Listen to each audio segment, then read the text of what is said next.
Então, a gente vai começar aqui uma aula da residência de clínica médica aqui do Hospital de Foz do Iguaçu. A gente vai falar de choque, a fisiopatologia e classificação do choque circulatório, tá? Então, em primeiro lugar, o mais importante dessa aula é a gente saber reconhecer, entender o que é um choque, definir choque e entender as causas de choque, tá? A, a fisiopatologia as fórmulas básicas, compreender o que é que determina perfusão tecidual e avaliar a perfusão tecidual e conseguir classificar o paciente nas causas principais de choque, nos grupos de choque, tá? Isso é fundamental para a gente agir adequadamente. Não adianta só tratar a hipotensão. Não adianta só. Entendeu? Você tem que reconhecer se é choque, além da hipotensão, e se tem qual é a causa do choque, qual é o grupo daquele choque. Aí você vai agir adequado e vai insistir na terapia que é necessária, tá? Em vez de fazer de tudo ou não fazer a coisa que tem que ser feita. Certo? Então, para isso a gente tem que saber primeiro reconhecer a definição de choque, tá? Então, o choque é uma condição ameaçadora à vida decorrente da má distribuição generalizada do fluxo sanguíneo que resulta, tá errado aquele O ali, resulta em falência da oferta de oxigênio e ou consumo de oxigênio, levando a hipóxia tecidual, tá? Então, a gente pode entender resumidamente o choque como um desbalanço entre a oferta e o consumo de oxigênio, que é o desbalanço DO2 e VO2, tá? DO2 vem de delivery de O2, que é oferta de oxigênio, e VO2 é o consumo de oxigênio. Então, a gente pode também definir choque como um desbalanço entre o DO2 e o VO2, tá? Que é oferta e consumo de oxigênio. Hipotensão não define choque, tá? Hipotensão é uma condição muito frequente no choque, mas não define choque. Hipotensão não significa choque, significa hipotensão. E choque não precisa o paciente estar hipotenso. O paciente pode chocar sem estar hipotenso também, tá? São coisas diferentes. Geralmente o paciente que está chocado ele está hipotenso, mas não necessariamente, tá? Hipotensão é uma coisa, choque é outra coisa. E o choque, na verdade, ele requer evidência de perfusão tecidual inadequada. É assim que a gente define que o paciente está chocado. Ele está com perfusão tecidual inadequada, tá? A gente vai ver como é que a gente define que o paciente está com perfusão tecidual inadequada. Então, o primeiro recado é que choque e hipotensão são coisas diferentes. Hipotensão é uma coisa, choque é outra coisa, tá? Se você deixar um paciente hipotenso, ele vai começar a fazer disfunção orgânica e ele vai entrar em choque, porque você está deixando ele hipotenso, tá? Por qualquer motivo. Então, ele vai ter um desbalanço entre a oferta e o consumo de oxigênio, decorrente, inclusive, da hipotensão. Mas uma coisa não significa a outra, são coisas diferentes, tá? A fórmula do delivery de oxigênio, que é a oferta de DO2, é isso aí. Ó. O DO2, que é a oferta de oxigênio, é igual ao débito cardíaco vezes o conteúdo arterial de oxigênio. Tá? Sendo que os determinantes do débito cardíaco, né? Quais são os determinantes do débito cardíaco? Pré-carga, contratilidade e pós-carga. E os determinantes do conteúdo arterial de oxigênio a gente já vai comentar. Então, a oferta de oxigênio para os tecidos, o delivery, ou a chegada de oxigênio no tecido, depende do débito cardíaco e depende do conteúdo arterial de oxigênio. Tá? O que a gente está falando em outras palavras aí? É isso aqui, ó, que para você ter perfusão, você tem que ter oxigênio e fluxo. Tá? Deixa eu voltar aqui. Para você ter perfusão, você tem que ter oxigênio e tem que ter fluxo. Não adianta ter só oxigênio no sangue, porque se aquele sangue com oxigênio não chegar lá no tecido, não tem perfusão também. Tá? Então tem que ter fluxo também. E não adianta só ter fluxo, o coração pode estar batendo bem, o volume estressado pode estar bom, o volume intravascular está com bom fluxo, mas o paciente está muito hipoxêmico, ou está com a hemoglobina muito baixa, ou está com... Então não vai chegar oxigênio também. Então tem que ter oxigênio e tem que ter fluxo. Você tem que ter essas duas coisas para perfundir bem o paciente.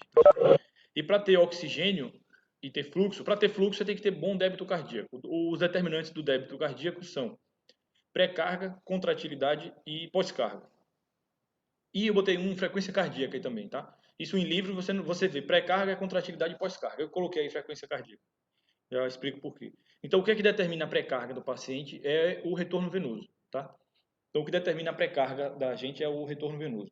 O sistema venoso ele tem uma complacência 30 vezes maior do que a do sistema arterial. E ele geralmente armazena um volume de sangue maior, 2 vezes maior aproximadamente do volume de sangue arterial. E depende do tônus venoso, depende de uma série de condições, depende do retorno venoso. Tá? Então, o retorno venoso, que é a pós-carga, ele é determinado por vários componentes. Então, por exemplo, o grau de enchimento da circulação. Então, por exemplo, se o paciente está hipovolêmico, ele está desidratado hipovolêmico, você não vai ter uma pré-carga suficiente. A pressão do átrio direito, resistência dos vasos, né, sanguíneos, e o que prejudica, tem uma série de condições que prejudica. Então, por exemplo, a hipovolemia, por exemplo, uma pressão aumentada no átrio direito. Então, se você tem uma pressão muito grande no átrio direito, decorrente de uma hipertensão pulmonar, por exemplo, você também não consegue fazer sangue chegar no átrio direito, tá? Então, depende de conteúdo e depende de diferença de pressão. Contratilidade é a força de contrátil mesmo, é a capacidade do coração de ejetar sangue, né? Que é a força contrátil, inotropismo, e condições estruturais cardíacas. Então, por exemplo, você não vai ter você não vai ter uma condição contrátil adequada se o paciente tiver com um tamponamento cardíaco, por exemplo. Tá? A gente pode encaixar o tamponamento cardíaco em outras situações aí, mas pensando somente no coração, então tamponamento, uma disfunção de válvula muito importante, uma oclusão do fechamento da válvula anterior, da via de saída do ventrículo esquerdo com a válvula mitral. Então, uma série de condições cardíacas vão impedir que o coração ejete sangue. E a pós-carga, que é o componente arterial. Então, é a pressão que o coração tem que vencer. Tá? A pressão que o coração tem que vencer. E a frequência cardíaca, na minha opinião, também é um determinante do débito cardíaco, né? Porque o débito cardíaco ele tem a frequência cardíaca como um determinante para ele. Então, se o paciente tiver com um bloqueio importante, ele tiver com 20 de frequência, você não vai ter um débito cardíaco adequado. Tá? Então, a frequência cardíaca também é um componente importante no débito cardíaco. Então, esses são os determinantes do débito cardíaco. E os determinantes do conteúdo arterial de oxigênio. A fórmula do conteúdo arterial de oxigênio é essa que vocês estão vendo aí. Ó. Ela tem, você não precisa gravar os números da fórmula, tá? O importante é saber o seguinte, que a fórmula do conteúdo arterial de oxigênio ela tem dois componentes, dois blocos. Esse bloco aqui da esquerda e esse bloco aqui da direita. Esse bloco da esquerda aqui, ele tem saturação de oxigênio e hemoglobina. Quando a gente mede a saturação de oxigênio, a gente está medindo o oxigênio que está ligado à hemoglobina, tá? Aquele oxímetro de pulso, a gente está medindo a saturação de O2, a gente está medindo ali a hemoglobina, o oxigênio que está ligado à hemoglobina, tá? E nessa segunda fórmula aqui, a PaO2 é o que a gente mede na gasometria, que é a pressão arterial de oxigênio, eu estou medindo o oxigênio que está dissolvido no plasma, tá? Então eu tenho dois componentes aqui do conteúdo arterial de oxigênio. O oxigênio ligado à hemoglobina, o oxigênio dissolvido no plasma. Então, ou seja, a saturação de oxigênio e a hemoglobina e a pressão arterial de oxigênio, elas interferem na perfusão tecidual. Isso significa que, por exemplo, se você pode pensar nessa fórmula quando chegar um paciente para você chocado, lá um choque qualquer, e ele está com 6 de hemoglobina. Você vai transfundir esse paciente para otimizar a perfusão, inclusive. Tá? Não é só para levantar a hemoglobina. Você vai transfundir esse paciente porque você sabe que o conteúdo arterial de oxigênio depende da hemoglobina. Não adianta você tentar otimizar débito, não adianta volume.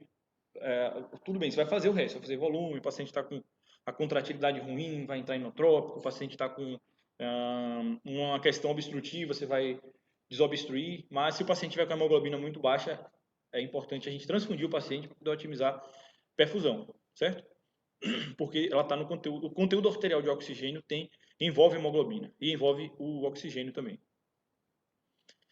Então, para eu ter um DO2 adequado, né, que é a delivery, a oferta de oxigênio, eu tenho que ter um débito cardíaco adequado e um conteúdo arterial de oxigênio adequado. Não tem número mágico para isso aí, já tentaram estabelecer números para você otimizar isso aí no Rivers, por exemplo. O Rivers foi um estudo de 2001 em que eles, entendendo toda a fisiopatologia do choque, pegando todos os componentes, eles fizeram um protocolo de otimização. E aí eles, toda vez que o paciente estava com hemoglobina, determinado número ele transfundia. Toda vez que ele estava com SVO2 de determinado número, ele iniciava uma medida. E ele reduziu a mortalidade porque o paciente foi bem cuidado, porém ele não conseguiu. Depois outros estudos mostraram que não adianta você estabelecer números, porque na verdade você tem que entender o paciente como um todo, tá? Você tem que entender o que está acontecendo como um todo e você vai agir no que está faltando. O importante é entender isso aqui primeiro. O que é que determina a perfusão tecidual? O que é que determina a oferta de oxigênio, tá? Aí a gente vai agir em cada um. E o que é que determina o VO2, né, que é o consumo de oxigênio? Então, o consumo de oxigênio ele é determinado diretamente pela oferta de oxigênio também, tá? Porque ele envolve o débito cardíaco, envolve o conteúdo arterial de oxigênio. Só que ele envolve uma diferença arterial e venosa. Essa aí é a equação chamada equação de Fick, tá? A equação de Fick diz o seguinte: o consumo de oxigênio, ou VO2, ele é o débito cardíaco vezes a diferença arterial e venosa do conteúdo de oxigênio. certo? Então, o conteúdo venoso de oxigênio, a fórmula é igual ao conteúdo arterial de oxigênio, só que muda que a saturação aqui é a saturação venosa de O2, e aqui o que muda é que é a pressão venosa de O2, tá? Pressão parcial. Mas é a mesma coisa, o oxigênio ligado à hemoglobina, o oxigênio dissolvido no plasma no sangue venoso. Isso é o conteúdo venoso de O2. E o que é que determina aqui essa diferença? Essa diferença aqui entre VO2 e DO2 é a taxa de extração de oxigênio. Tá? Então, a nossa taxa de extração de oxigênio ela é uma divisão entre o VO2 e o DO2.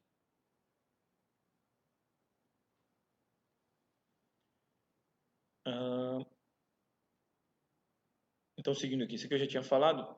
Agora é importante entender essa curva aqui, ó, curva DO2 e VO2. Tá? Se você entender essa curva aqui, é um passo importante para a gente conseguir compreender o choque, tá? Como um todo.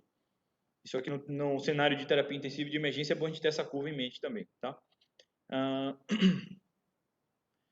O paciente começa aqui, ó, um paciente otimizado ele começa aqui. Nós estamos aqui nesse ponto aqui, ó.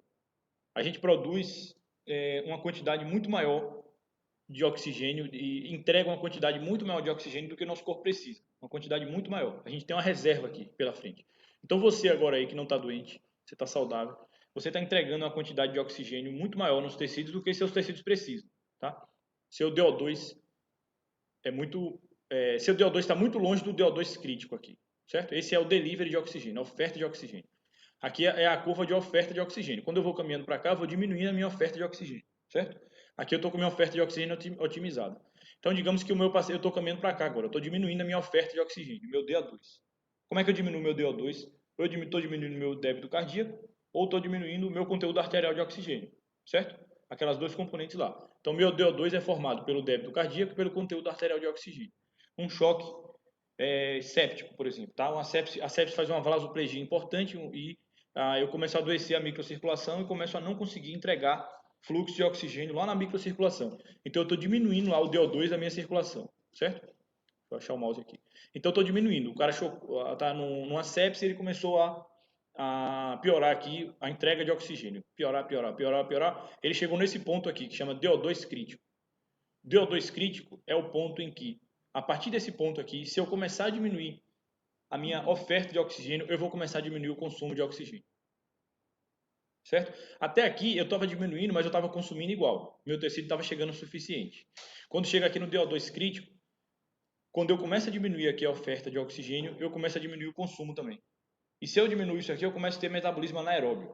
Tá? Então eu começo a produzir oxigênio por outros meios, porque não está chegando o oxigênio da forma como eu quero ali, no tecido, então o tecido começa a ter outras formas de produzir oxigênio, inclusive o metabolismo anaeróbio. Tá? Essa parte da curva aqui é a parte em que o paciente está fazendo metabolismo anaeróbio. Então o lactato do paciente começa a subir aqui, certo? E a taxa de extração de oxigênio ela fica igual, estagnada. Aqui, no paciente otimizado, normal, a taxa de extração de oxigênio é baixa. A taxa de extração de oxigênio é esse TEL aqui, tá? Taxa de extração do oxigênio. Em inglês é ERO, ERO. Em português a gente chama de TEL. Então, taxa de extração de oxigênio aqui é normal. Quando eu começo a diminuir meu DO2 ali, começa a diminuir a oferta. Se eu começo a diminuir a oferta, o tecido começa a extrair mais oxigênio, tá? Então, se passar uma bandeja aqui cheia de comida aqui, tá? E todo mundo almoçou já, tá todo mundo sem fome. Você pega uma coisinha, pega um brigadeiro, né? Você come um pouquinho, mas você não tá. Então sobra comida, né? Passa a comida sobrando porque tá todo mundo satisfeito.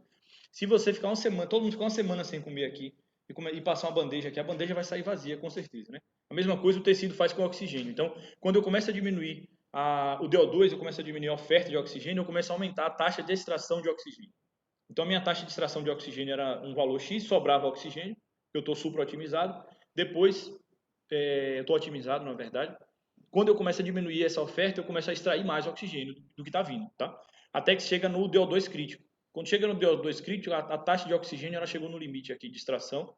Eu não consigo mais aumentar a taxa de extração, ela chegou no máximo também, tá? Então, a taxa de extração chegou no máximo aqui. Então, começou a fazer metabolismo anaeróbio, o lactato começou a subir, certo? Isso aí é a curva de DO2 e VO2. Eu tenho que saber se meu paciente está aqui na curva de DO2 e VO2. Quando o meu paciente está mal perfundido, ele geralmente está aqui, nesse lado da curva aqui. O meu objetivo é trazer ele para cá de novo, tá?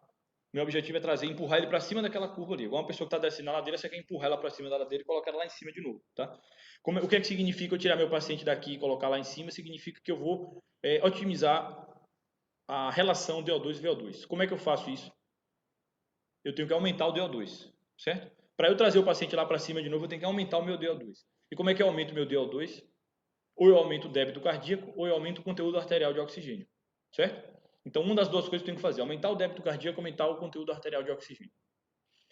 O limite, então, a relação inadequada de DO2 e VO2, ela eleva a taxa de extração de oxigênio. Só para introduzir aqui componentes indiretos aí da taxa de extração de oxigênio, aquela saturação venosa central de O2. Então, se eu pego o meu catéter central aqui, que está perto já, dentro do átrio já, tá? E eu tiro o oxigênio ali, eu tiro o sangue dali e eu meço a saturação de oxigênio naquele sangue. Aquele sangue ele passou pelo sistema arterial, ele passou pelo pulmão, que estava bem oxigenado, foi ejetado no sistema arterial, ele passou pelo sistema venoso inteiro, passou por tudo e voltou para o coração de novo. Ele já está de novo indo para o pulmão. Quando ele chega no átrio direito, ventrículo direito, ele vai para o pulmão de novo, né? Aquele sangue.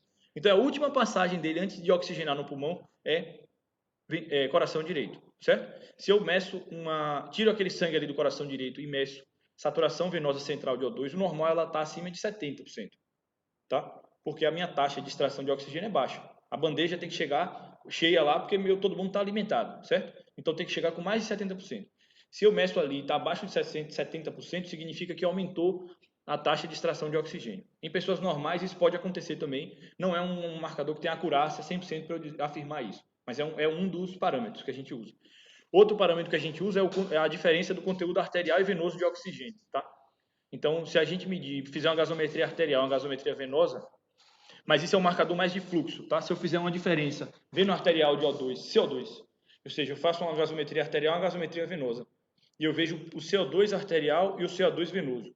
A partir do que eu estou vendo o CO2 arterial e venoso, eu posso fazer uma diferença.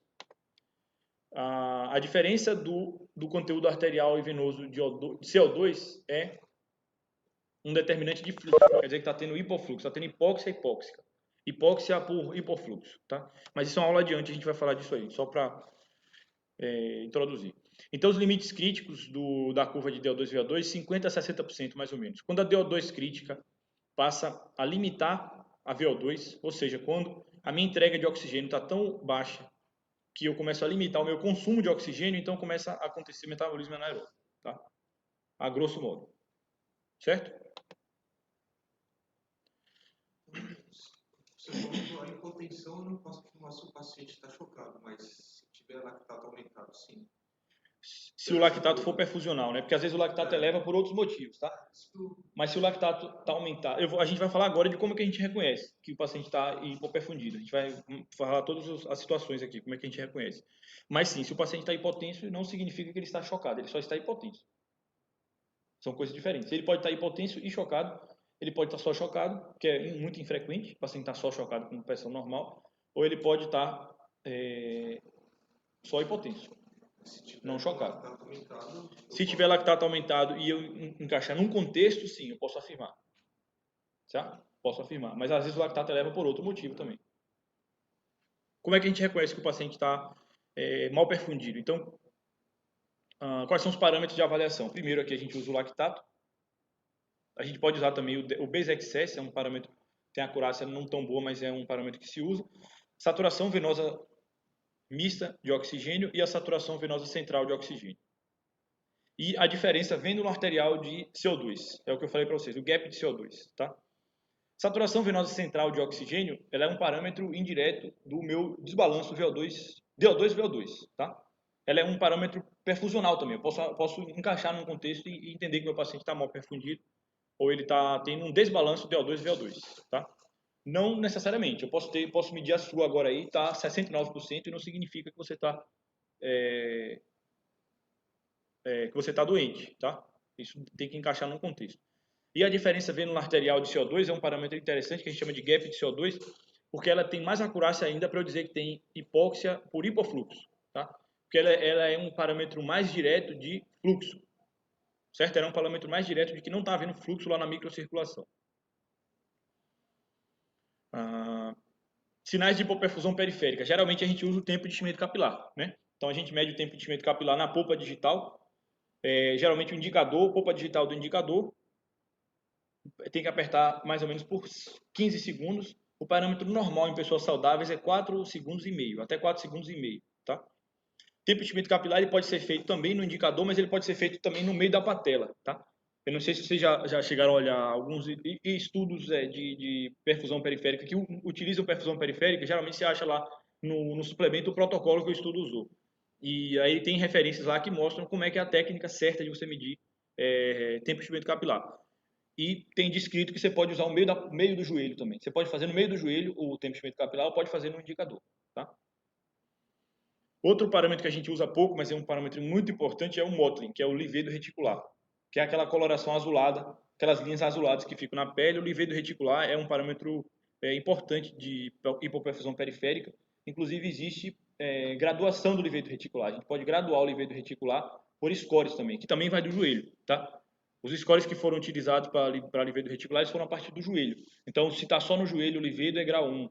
Se avança para a perna, avança para a raiz da coxa, até subir da raiz da coxa, quanto maior o Mottling, quanto maior o livedo reticular, pior a condição do paciente. E é um parâmetro acurado, inclusive, de responsividade a volume. Se o paciente tem, a gente cita pouco, mas se o paciente tem livedo reticular, num contexto adequado, é praticamente certo que ele responde a volume. O livedo reticular, tá? Só que às vezes o difícil é o médico reconhecer que aquilo é livedo reticular. A impressão pode ser muito subjetiva de o que é livedo e o que não é livedo, tá? E um outro sinal de hipoperfusão periférica que a gente usa pouco é o gradiente de temperatura, que a gente chama. Então o paciente está com extremidades frias, a gente sempre coloca lá, extremidade fria. Extremidade fria pode ser o ar-condicionado, pode ser um monte de coisa. Mas tem uma medida descrita que é o gradiente de temperatura, a diferença da temperatura. Então a diferença da temperatura central para o hálux, se eu não me engano, maior do que 4 graus Celsius. É um parâmetro mais acurado. Então a diferença do antebraço para a ponta do dedo. Tá? Tem a diferença o gradiente de temperatura, se o paciente está quente no centro, ele está frio na extremidade, também pode ser um sinal utilizado. E outros parâmetros que são mais subjetivos outros parâmetros são sugestivos, mas eles não são 100%, tá? Então a hipotensão é um parâmetro sugestivo, oligúria é um parâmetro sugestivo, o paciente pode estar oligúrico por 1000 motivos ou ele pode estar oligúrico pelo choque. Rebaixamento do nível de consciência também, a gente costuma não valorizar muito o paciente que está vigil. O paciente está vigil, você passa no leito, o paciente está acordado, conversando com você, muito provavelmente esse paciente está bem perfundido, tá? Muito difícil o paciente, acontece, o paciente está olhando para você, conversando, e paciente dengue, paciente com alguns choques vasoplégicos, às vezes eles estão olhando para você, conversando e já está mal perfundido. Mas assim, a hipoperfusão tecidual, ela afeta rapidamente o nível de consciência. O paciente não vai estar vigil, conversando, orientado, tá? Geralmente, o nível de consciência é um parâmetro muito sensível. A gente costuma não dar muita atenção, o paciente está no leito ali, conversando bem. Muito dificilmente esse cara está mal perfundido, tá? Agora o paciente começou a ficar sonolento, começou a falar bobagem, começou a ficar meio torporoso, é bom ficar atento. E taquicardia reflexa também. Tem choque que o paciente não fica taquicárdico, tá? Se usa beta-bloqueador, choque neurogênico, não é obrigatório o paciente estar taquicárdico também para estar chocado, não. Então, esses são parâmetros sugestivos, tá? Parâmetros principais, aqui os principais é lactato e tempo de enchimento capilar.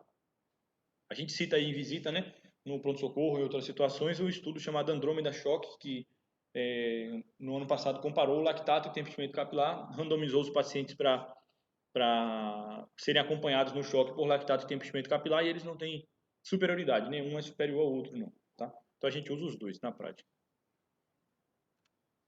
Então aqui só para representar a ilustração do que a gente estava falando da microcirculação, tá? Então o coração direito recebe o sangue que passou pelo corpo inteiro, aí ele chega no pulmão, nos capilares pulmonares, o sangue é oxigenado aqui e depois ele vai para o coração esquerdo, vai para o sistema arterial, tá? E os tecidos eles estão aqui, eles são perfundidos aqui pela microcirculação, principalmente, tá? Pelos capilares, microcirculação. Depois volta aqui para o sistema venoso e chega no coração. É só para ilustrar aquilo que a gente estava falando. Tá? Bom, e as disfunções orgânicas? Então, qual é o nosso objetivo de entender tudo isso? É não deixar o paciente apresentar disfunção orgânica, tá?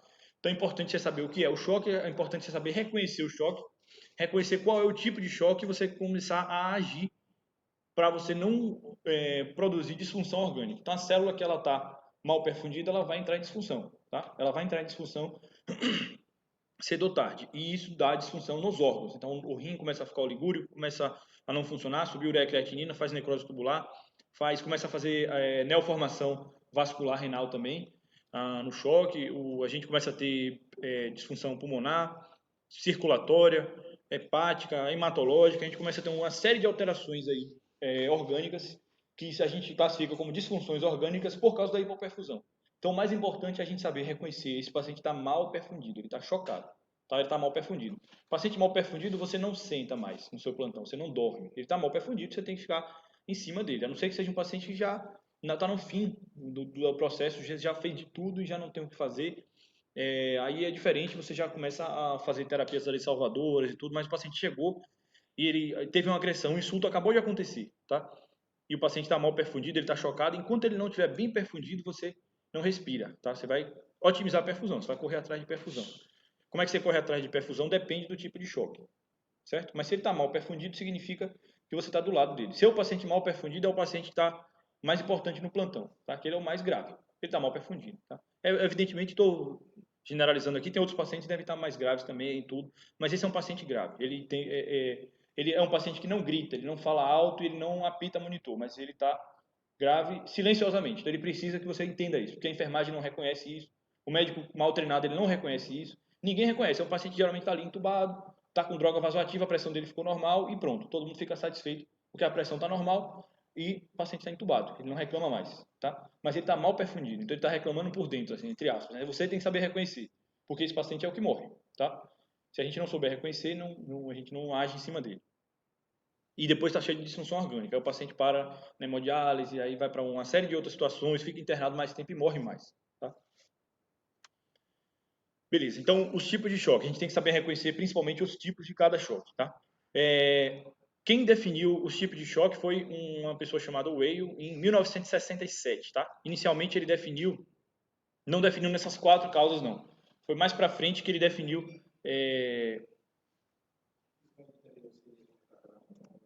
Não, foi só para falar de disfunção orgânica mesmo. O Weil definiu em 1967 o choque, só que ele dividiu o distributivo, ele dividiu em infeccioso, neurogênico e anafilático. Então, inicialmente, ele dividiu em 6 ou 7 causas de choque, tá? Em 67. Porque ele dividia lá o distributivo em infeccioso, anafilático e neurogênico, tá? Mais para frente, o próprio Weil, depois ele condensou nessas 4 causas de choques aí que a gente vai entender. São 4 tipos básicos de choque, tá? De acordo com o perfil hemodinâmico. Então, choque hipovolêmico, choque cardiogênico, choque distributivo e choque obstrutivo. Quais são as causas desse tipo de choque aí, né? Então vamos citar elas aqui para a gente saber reconhecer. Então, o choque distributivo, o que é o choque distributivo ou vasoplégico, né? Então, o principal é o choque séptico, que é a principal causa de choque distributivo. Evidentemente, o choque ele tem outras componentes, tá? Então, por exemplo, o choque séptico, ele no início ele é um choque hipovolêmico também, porque o adoecimento da microcirculação e a vasoplegia, o que acontece na microcirculação no choque séptico faz uma hipovolemia relativa no início do choque, tá? Por exemplo, o choque de insuficiência adrenal, por exemplo, ele é um choque distributivo, mas ele também tem perda volêmica, o paciente também perde volume, tá? Então, esses choques aí, eles têm outras causas, não é um choque só. O choque não é, evidentemente, tem um componente só, tá? Ele tem, às vezes, outros componentes junto. Ele pode ser um choque de componentes diferentes. É importante você reconhecer cada componente do choque e agir neles de forma diferente, tá? Então, no geral, a gente classifica dessa forma que está aí. O choque distributivo, ele é o séptico, choque anafilático. Então, o choque anafilático é um choque distributivo por uma medicação, por a exposição ao alérgeno. A crise addisoniana, a insuficiência adrenal, é uma causa de choque. É uma causa, principalmente, às vezes o paciente fica hipotenso sem choque. Às vezes o paciente fica hipotenso e não choca, tá? Porque botam droga vasoativa, o paciente resolve rápido ali a principal disfunção que ele tem, mas é uma causa de choque também. E o neurogênio, tá? Que é aquele choque que tem fratura e tem compressão medular ou mielite, alguma causa que tem agressão medular aguda e também dá um choque do tipo distributivo. Os obstrutivos, né? Pneumotórax hipertensivo, tamponamento pericárdico e o TEP de alto risco, né? O antigo TEP maciço, a classificação do TEP maciço mudou há uns anos e virou TEP de alto risco, que é aquele TEP que tem choque, né? Que entra droga vasoativa e o paciente choca mesmo. Fica mal perfundido também, tá? Então, o TEP de alto risco é uma causa de choque obstrutivo, tamponamento cardíaco, pneumotórax hipertensivo. O choque hipovolêmico, várias causas de choque hipovolêmico, né? Então, hemorrágico, trauma, hemorragia digestiva, ruptura vascular, são causas de choque hipovolêmico, perda gastrointestinal. Então, acontecia muito no passado aí, cólera, o paciente tinha muito aquelas diarreias muito importantes, tá? Que o paciente perdia. Tem fístulas aí que tem perda importante, paciente que vomita muito, então uma perda gastrointestinal, desidratação quando muito grave. A pancreatite, ela pode causar um quadro de inflamação sistêmica que leva a uma hipovolemia relativa, tá? Por isso que na pancreatite aguda, quando o paciente não tá, ele começa a ficar hipotenso, ele começa a ficar mal perfundido, a gente dá muita ênfase na expansão volêmica mesmo, né?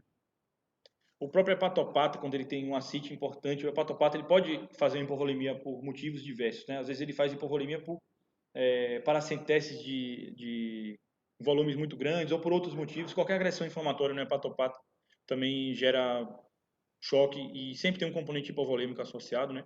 E o grande queimado, tá? E os cardiogênicos, né? Então, infarto é a principal causa de choque cardiogênico. Perimiocardite também dá choque cardiogênico. Miocardiopatias agudas, diversas delas aí. Miocardiopatias agudas, uma causa importante é o TACOT sub, né? O TACOT sub é uma miocardiopatia aguda. E se a gente não bota o eco ali, não vê o coração do paciente, você acha que é outra coisa. Porque geralmente tem outra coisa, né? O paciente com TACOT sub, ele chega com um séptico, por exemplo. Ele chega séptico, dali para frente, depois de um tempo ele faz TACOT sub. Ele ganha outra causa de choque, tá? É uma miocardiopatia aguda. E a insuficiência cardíaca também, quando muito grave, muito importante, né? O paciente tem um perfil frio, principalmente de baixo débito. E como é que a gente reconhece aí as características desses causas de choque principal? Então a gente tem que classificar em 3 condições aí: pressão de enchimento, débito cardíaco e resistência vascular sistêmica, tá? Em relação ao choque hipovolêmico, a pressão de enchimento geralmente são baixas, tem baixa pressão de enchimento, o paciente tem uma pré-carga reduzida, então ele tem baixas pressões de enchimento. O débito cardíaco dele está baixa por causa da pré-carga que está baixa. Então lembra lá quais são os componentes do débito cardíaco, né? Então pré-carga, contratilidade e pós-carga.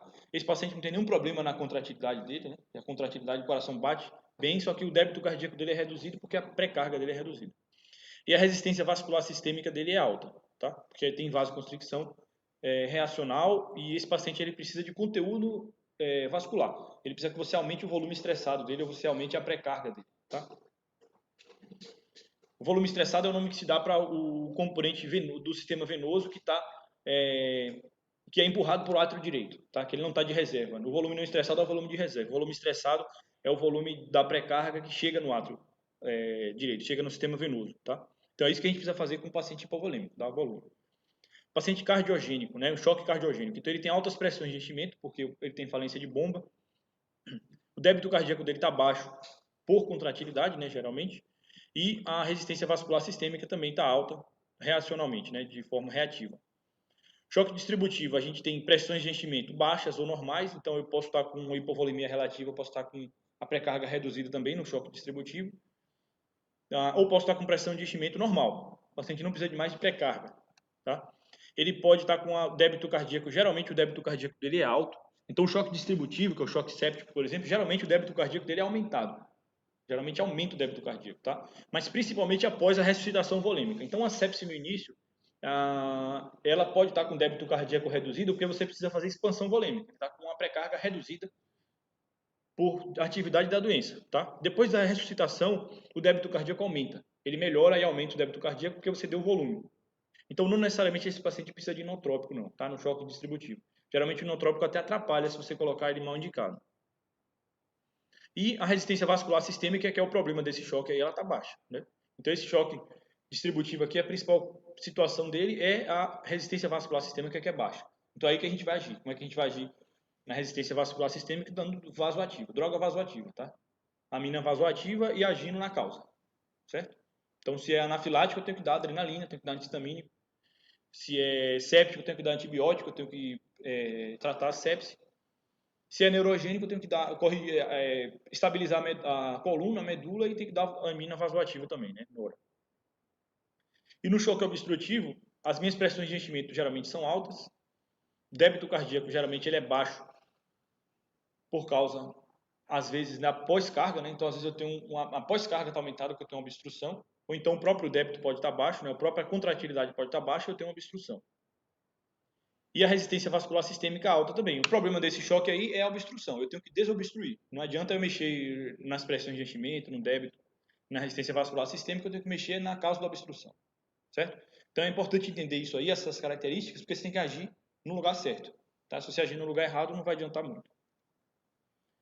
Então vamos passar aqui rapidamente só sobre os choques, né? Só as 4 causas, como é que a gente reconhece elas na prática, tá? Choque obstrutivo, geralmente ele tem um estase de jugular sem edema pulmonar. Estase de jugular com edema pulmonar, eu penso no coração mesmo, né? Em ventrículo. Choque obstrutivo, eu penso quando o paciente tem estase de jugular, não tem edema. Ele não tem crépito, ele não tem congestão pulmonar e ele tem estase de jugular. Tamponamento pericárdico, eu tenho que pensar quando o paciente tem abafamento de bulha, né? Estase de jugular. E eu vou ver no ultrassom que o paciente tem um derrame pericárdico com comprometimento hemodinâmico. Tá? A gente teve esse mês aí um paciente com essa situação, né? A gente botou lá o ecocardiograma, você via que o ventrículo direito do paciente ele era empurrado pelo líquido pericárdico, tá? O ventrículo direito estava lutando ali para conseguir fazer a função dele. Então, se eu tiver um tamponamento, eu vou ter compressão das câmaras direitas, né? Outra causa aí, o pneumotórax hipertensivo. Como é que eu reconheço o pneumotórax hipertensivo? Né? Então, murmúrio abolido, a traqueia desviada, e no ultrassom eu vou colocar lá na pleura e vou ver que não tem deslizamento pleural. Né? Então, não vou ter deslizamento pleural. Como é que a gente vê lá na aula de ultrassom o pulmão do pneumotórax? É um pulmão do padrão A, ele não pode ter linha B, então ele tem que ser um pulmão A, padrão A, aquelas linhas horizontais. Não pode ter deslizamento pleural. Eu posso encontrar o lung point, mas não necessariamente, às vezes é difícil encontrar, né, o ponto pulmonar. E no modo M eu vejo o sinal da estratosfera, né? Pulmão normal no modo M, como é que é? Sinal do areia e mar, né? Praia e mar, não é isso? Quando eu não tenho areia e mar, eu tenho o sinal da estratosfera, que é areia contínua, né? O sinal da estratosfera, no modo M. No TEP eu vou ver o ventrículo direito dilatado e hipocinético. Não é tão difícil de ver o ventrículo, é só você olhar lá, o ventrículo direito está grande. E eu posso ver o ventrículo esquerdo com aquele sinal do D, tá? Que é quando eu empurro o septo. O normal é o ventrículo esquerdo ganhar o mediastino, o espaço que o coração tem, e empurrar o ventrículo esquerdo. Ele tem que empurrar o ventrículo direito e o septo, tá? Esse é o normal. Quando o ventrículo direito está empurrando o septo, o ventrículo esquerdo está trabalhando com o septo reto aqui, e o nome disso é sinal do D, né? Fica aparecendo um D, é assim que eu reconheço que eu tenho um ventrículo direito grande o suficiente. Geralmente não é para estar assim. E eu posso ver também as jugulares, né, dilatadas, e a veia cava inferior pode estar dilatada no choque obstrutivo também, tá? Mas não necessariamente. Choque distributivo, tá? O choque séptico é o vasoplégico, né? O séptico, neurogênico e o alérgico. Então, na fase inicial, eu vou ter baixa resistência vascular periférica. Então, eu vou ter extremidades quentes na fase inicial. Então, antes do paciente adoecer a microcirculação, eu vou ter baixa resistência vascular periférica, vasodilatação inicialmente. O paciente vai estar com extremidade quente e pegajosa. Depois ele vai evoluir com extremidade fria quando ele chocar de verdade. Débito cardíaco ele vai estar normal, aumentado, então eu vou ver lá no coração que tem uma contratilidade boa. As pressões de enchimento do ventrículo esquerdo, ok. O coração vai estar hipercinético no ultrassom. Você vai passar o ultrassom no paciente, vai estar com o coração hipercinético. Eu vou excluir choque obstrutivo, excluir choque hipovolêmico, excluir choque cardiogênico. Então, na verdade, o choque distributivo ele tem uma característica principal de eu afastar os outros. Eu vou dizer que o paciente tem choque obstrutivo quando ele tiver uma história sugestiva e quando eu passar o ultrassom dele inteiro e examinar o paciente e ver, ele não tem obstrução. Não tem um choque obstrutivo, o coração está batendo bem, está com a contratilidade boa, o paciente está com essas características que eu estou vendo, está chocado, deve ser choque vasoplégico, porque tem uma história ali sugestiva também, tá? E é importante atentar para a pressão diastólica. Geralmente, quando a pressão diastólica está baixa, ela correlaciona-se com o vasoconstricção também. Ela correlaciona-se com vasoconstricção, né? A pressão diastólica baixa. Não necessariamente também, tá? Posso ter o paciente pode se apresentar assim e eu ter uma alteração da válvula aórtica também. Então, nada disso tem a curar 100%. É importante você fazer uma avaliação global, tá? Choque neurogênico distributivo também, né?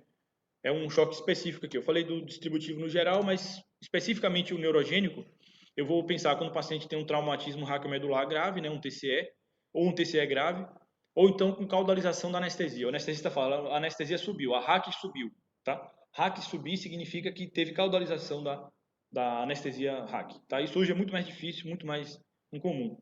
Eu nunca vi. isso, tá? Na verdade, eu vi isso uma vez.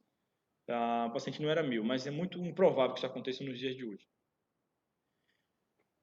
Esse choque ele faz uma profunda vasodilatação e disfunção autonômica com ausência de taquicardia. Então, é um choque que o paciente faz bradicardia sinusal, choque bradicárdico, tá? Ou então choque sem taquicardia. Com história sugestiva, eu penso num choque neurogênico.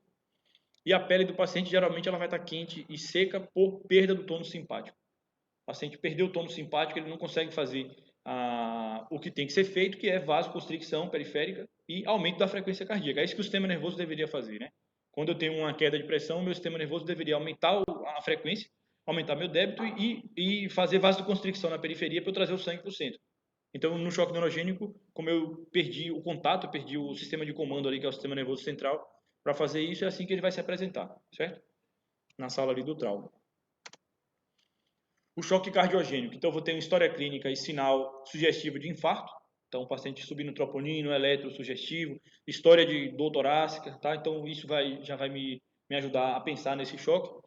História clínica de insuficiência cardíaca avançada, então já tem história do paciente chagásico avançado, ele já tinha um eco com fração de ejeção muito baixa, o coração já estava no limite ali, né, quando ele estava já ainda bem, e o paciente chega chocado, é possível que seja cardiogênico. Então isso de história clínica. De exame físico a gente vai ver, né, turgência de jugular com congestão pulmonar, tá? Então turgência de jugular sem congestão pulmonar, ou eu penso em infarto de ventrículo direito, ou então no choque obstrutivo. A gente falou de choque obstrutivo agora ali, no slide anterior, né? Choque obstrutivo, vou ter turgência de jugular sem congestão pulmonar, tá? Ou então no infarto de ventrículo direito, puro. Mas no choque cardiogênico comum, sem ser infarto de ventrículo direito e sem ser um choque obstrutivo, eu vou ter turgência de jugular e congestão pulmonar, certo? É assim que eu penso no choque cardiogênico. Ictus desviado, B3, hepatomegalia, edema de membros inferiores, derrames cavitários, né? O paciente está todo congesto ali com derrame cavitário também. Lembrando que esse paciente não precisa ter isso, ele não precisa estar congesto para ter um choque cardiogênico, tá? O paciente não precisa estar congesto, ele pode ter um perfil de não congestão e ele está frio também, tá? Ele pode ter um perfil seco e frio, e ele pode chocar igual. Então, braditaquiarritmia pode ser sempre a causa do choque também. Então, se eu tenho um choque e o paciente está com a frequência de 20, eu vou atribuir a isso.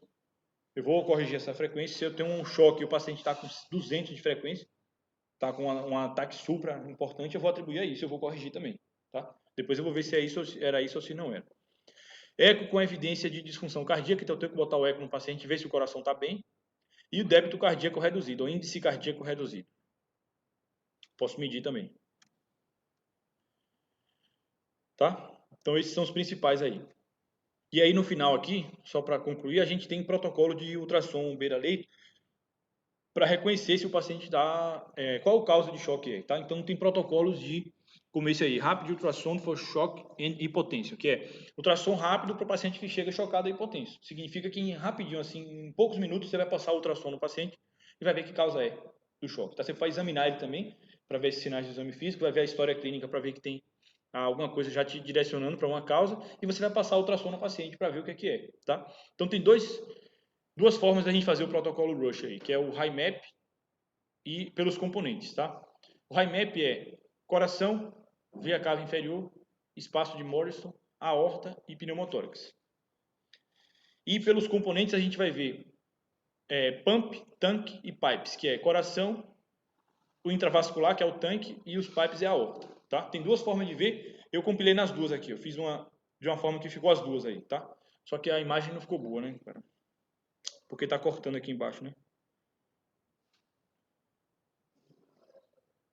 Deixa eu ver aqui se eu consigo mostrar de uma outra forma. Acho que eu vou mostrar assim, tá mais fácil. Agora dá para ver ali. Então, o protocolo RUSH o que é que a gente vai ver, na verdade? A gente faz 3 janelas, principalmente. A gente vai fazer janelas... Como é que é o protocolo RUSH na prática? Assim? Você faz as janelas cardíacas, olha o coração. Depois você vem para o subxifoide via veia cava. Depois você vem aqui para a direita para ver o espaço de Morrison, que é o hepato renal. Depois você vai olhar os dois pulmões e depois você vai ver a aorta. Tá? Então, essa é a sequência. A sequência é coração, veia cava, espaço de Morrison, os pulmões, a aorta. Tá? Você vai fazer isso rapidamente. Então, no coração, a gente vai ver o que a gente já falou aqui agora, tá? No protocolo Rush, que é se o coração está batendo bem e se tem alguma condição ali no coração. Então, se eu estou vendo o coração... Então, vamos por choque aqui, tá? Então, no choque distributivo, o que é que eu vou ver no protocolo Rush? O coração vai estar hipercontrátil, vai estar com a contratilidade normal, vai estar até hiperdinâmico.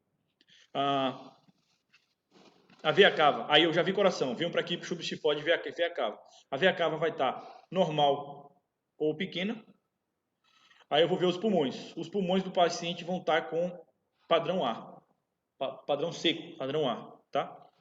O espaço de Morrison não vai ter sangue na cavidade abdominal e a aorta vai estar normal. Eu vou olhar a aorta, a aorta não está rompida, não está com dissecção, não está saindo sangue, tá? Então é assim que eu vou ver o choque distributivo. Choque hipovolêmico, de novo, coração, vou olhar o coração está igual, de hiperdinâmico com contratilidade normal, no choque distributivo hipovolêmico. Aí eu vou ver a veia cava está pequena, pulmão, padrão A. E aí eu posso ver no espaço de Morrison sangue abdominal. Então o choque hipovolêmico pode ser que tenha sangue abdominal, porque pode ser a causa uma hemorragia abdominal, tá? Se eu vier no tórax aqui, eu posso ver que tem hemotórax. Então a causa pode ser um hemotórax, tá? E se eu vier na aorta, pode ser que tenha dissecção ou ruptura de aneurisma na aorta. Certo? Então, encontro isso aí em 5 minutos. Agora o choque cardiogênico. Choque cardiogênico, de novo, coração. Eu vou olhar o coração, vai ter disfunção contrátil, disfunção de válvula, ou vai ter obstrução da via de saída do ventrículo esquerdo. Aí depois eu venho substifoide, VA cava vai estar grande, geralmente, está no choque cardiogênico. O pulmão vai estar com padrão B. Vocês lembram o que é o padrão B lá, né? Que é aquelas linhas B que é de congestão. Então o pulmão pode estar congesto, tá? Eu vou ver que tem ascite e derrame pleural. O paciente pode estar congesto. Se o paciente tiver congesto, ele vai estar com o padrão B, derrame pleural e ascite. E a aorta, de novo, normal. Não vai ter nada na aorta. Então, nesse choque aqui, eu vou valorizar principalmente a janela cardíaca. Vou ver que a causa é cardíaca. E no choque obstrutivo, de novo, janela cardíaca. Vou ver um tamponamento cardíaco. Se for TEP, eu vou ver que tem aumento do ventrículo direito. Já vou encontrar na primeira janela ali aumento do ventrículo direito. Depois eu venho para a veia cava. A veia cava pode estar grande. Pulmão, padrão A. Pulmão pode ter um pneumotórax, tá? Que é a causa do choque obstrutivo. E a aorta normal. Certo? Então, rapidamente, aí, se eu sistematizar isso na minha cabeça, eu consigo ver rápido a causa do choque. O paciente acabou de chegar, não tem nem história clínica direito, eu já consigo identificar ali rapidamente a causa do choque. Tá? Só repetindo o protocolo Rush aí como é que é. A gente vai fazer uma aula disso mais para frente, tá? Mas é janela cardíaca, veia cava, espaço de Morrison, os dois pulmões e a aorta. Certo? Esse é o protocolo Rush. Então é isso. Esse era o objetivo da aula, tá? A gente saber reconhecer as causas de choque e entender a fisiopatologia do choque, tá? Na próxima a gente vai fazer um outro tema aí de hemodinâmica.